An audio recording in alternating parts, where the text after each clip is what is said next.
किसी समय सुल्तानगंज राज्य में महाराज वीर प्रताप का राज्य हुआ करता था।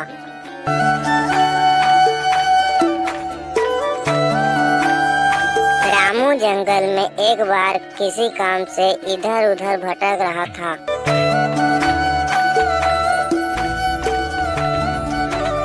रामू को जंगल में इधर उधर जाते समय एक भेड़िया दिखाई देती है। रामू बहुत सोच में पड़ जाता है कि जंगल में भेड़िया कहाँ से आ गई। रामू बहुत डर जाता है। रामू अपने घर भागा चला जाता है और अपने माता पिता को सारी बातें बताता है। पिताजी, जंगल में पता नहीं कहाँ से सख्त डरावनी भेड़िया आ गई है। रामू के माता पिता यह सब सुनकर बहुत ही चौंक जाते हैं। फिर रामू से पूछते हैं कहाँ है वह भेड़िया, चलो दिखाओ हमें। फिर रामू और रामू के माता पिता साथ में जंगल की ओर चल देते हैं।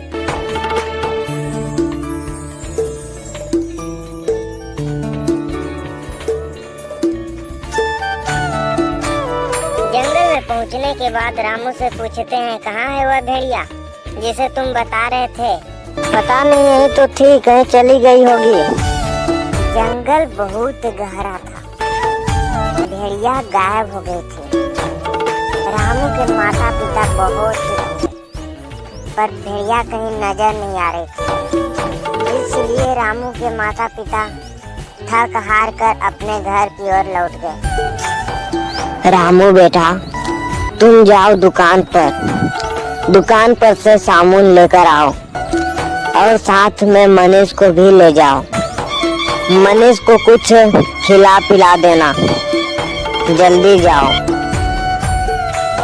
रामू पैसे लेकर अपने भाई मनीष के साथ दुकान की ओर चल देता है। दुकान पर जाते वक्त रास्ते में जंगल से गुजरना पड़ता है। दुकान पर जंगल की तरफ से जा रहे थे तो दुकान पर जाते वक्त रामू और मनीष के सामने से वही भेड़िया गुजरती है। तैसे तैसे करके भागते भागते रामू और मनीष दुकान पर पहुंचे। चलो किसी तरह दुकान पर तो पहुंच गए, अब घर कैसे जाएंगे। हाँ, तुम सही कर रहे हो, रास्ते में तो भेड़िया है पर जाना तो जंगल से ही है। फिर दोनों भाई बहुत डर चुके थे, फिर भी दोनों भाई हिम्मत नहीं हारी। उसी जंगल से फिर अपने घर बहुत ही डरते हुए गए। किसी तरह अपने घर पहुंच गए। फिर कुछ दिन ऐसे ही बीतता गया। फिर कुछ दिन बाद गांव में भी भेड़िया आने लगी।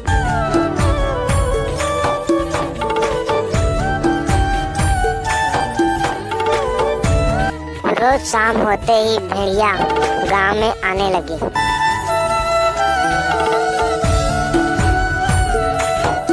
सभी गांव वाले शाम होते ही अपने अपने घर का दरवाजा बंद कर लेते, अपने घर में रहते।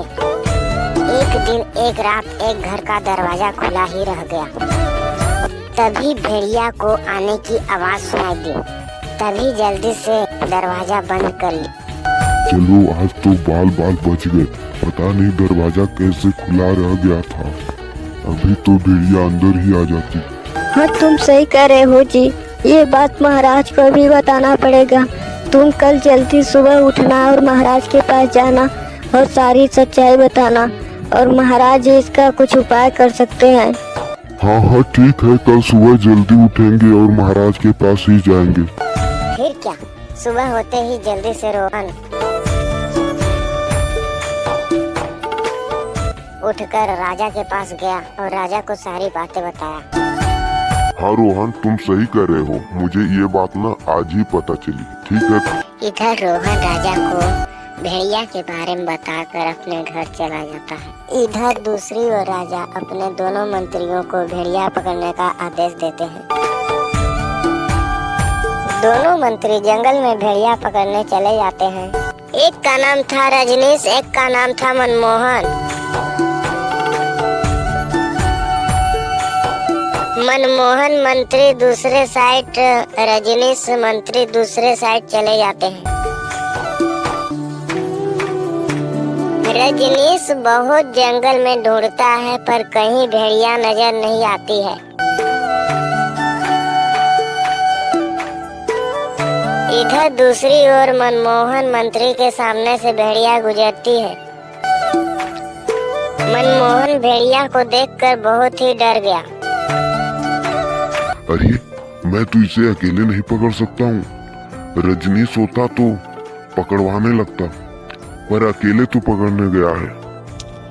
इधर रजनीश भी बहुत परेशान था, क्योंकि रजनीश के साथ भी वही हुआ जो मनमोहन के साथ हुआ। रजनीश के सामने से भी वही भेड़िया गुजरी और रजनीश भी बहुत डर गया। अरे ये भेड़िया तो बहुत ही डरावनी है, इसे मैं अकेले कैसे पकड़ सकता हूँ। मनमोहन होता साथ में तो हम दोनों मिलकर पकड़ लेते। चलो चलते हैं मनमोहन के पास और मनमोहन को बुलाते हैं। रजनीश मनमोहन को बुलाने जाता है और मनमोहन को बुलाकर वहीं पर जाता है तो वहाँ पर भेड़िया गायब हो चुकी थी। फिर दोनों मंत्री कुछ दिन बहुत ही मेहनत से ढूंढे पर भेड़िया कहीं नहीं मिली। दोनों मंत्रियों को लगा कि भेड़िया अपने घर वापस लौट गई है।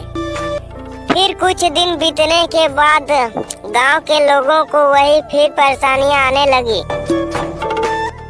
अब मंत्री का रोज का यही धंधा बन गया था, सुबह जाते और शाम को लौटते घर, पर भेड़िया कहीं नहीं मिल रही थी। अरे बहुत थक गया, पर भेड़िया तो मिलने का नाम ही नहीं ले रही है। किस जंगल में चली गई है? लगता है किसी और जंगल में चली गई है। मुझे दूसरे जंगल में जाकर पता लगाना पड़ेगा। ये सोचकर मनमोहन और रजनीश दूसरे जंगल में चले जाते हैं भेड़िया को ढूंढने। ठीक है, मैं इधर से जाता हूँ, शायद इधर हो।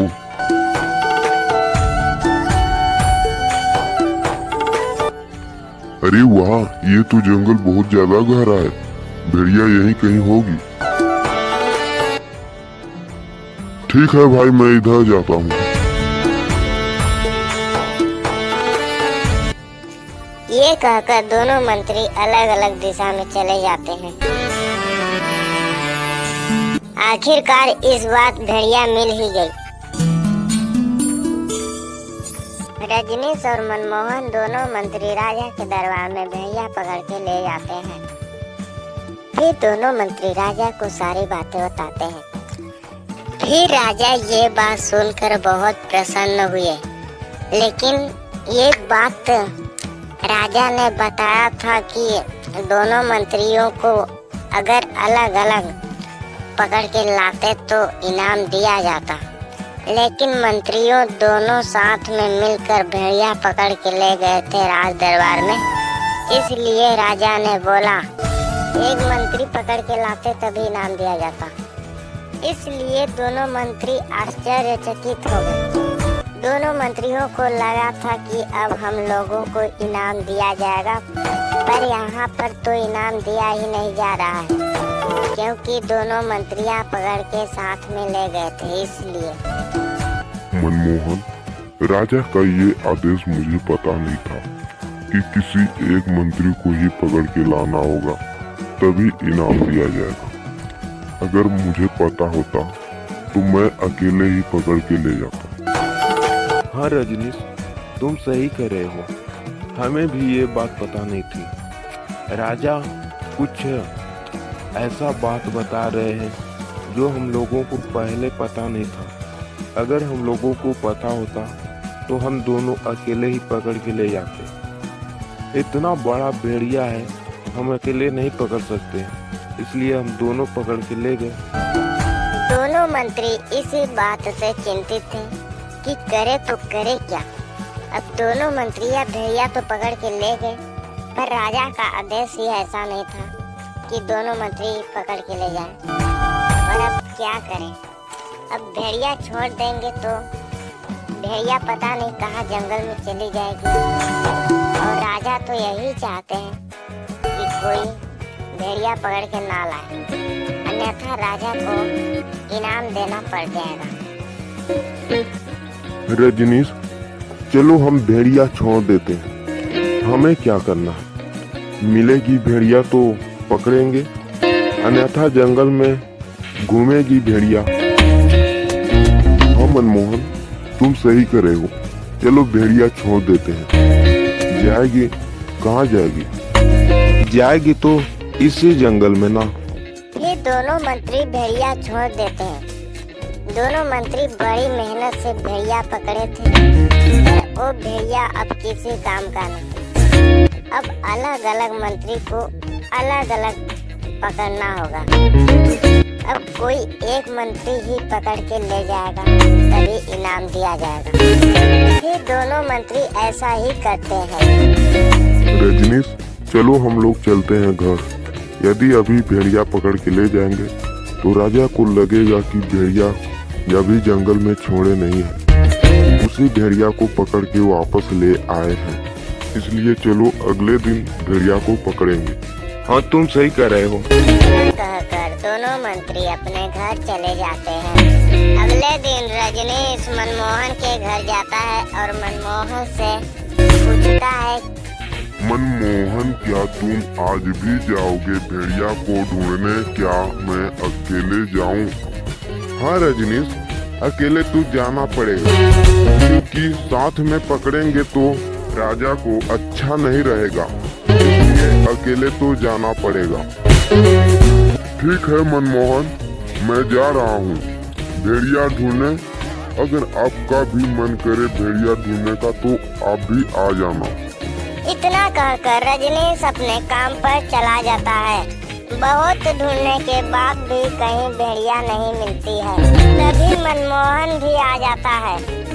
रजनीश, भेड़िया मिल गई क्या? कहाँ है भेड़िया? कहीं तो नहीं दिख रही है। नहीं मनमोहन, अभी तो भेड़िया नहीं मिली है, उसी की तलाश में तो हूँ। ठीक है, ढूंढो, मिल ही तो जाएगी। आखिर कहाँ जाएगी? ठीक है मनमोहन। दोनों आपस में बात करने के बाद एक दूसरे को बताकर इधर उधर जंगल में ढूंढने चले जाते हैं। बहुत ढूंढने के बावजूद भी कहीं किसी को भेड़िया नहीं मिलती है। रजनीश, भेड़िया कहाँ गायब हो जाती है बार बार? बहुत ढूंढने के बाद भी नहीं मिलती है। हाँ मनमोहन, तुम सही कह रहे हो, मुझे भी कहीं नहीं मिली। चलो चल के देखते हैं पास वाले गांव में, कहीं उधर तो नहीं चली गई है। ठीक है, तुम जाओ ढूंढो, मैं तो इसी जंगल में ढूंढूंगा।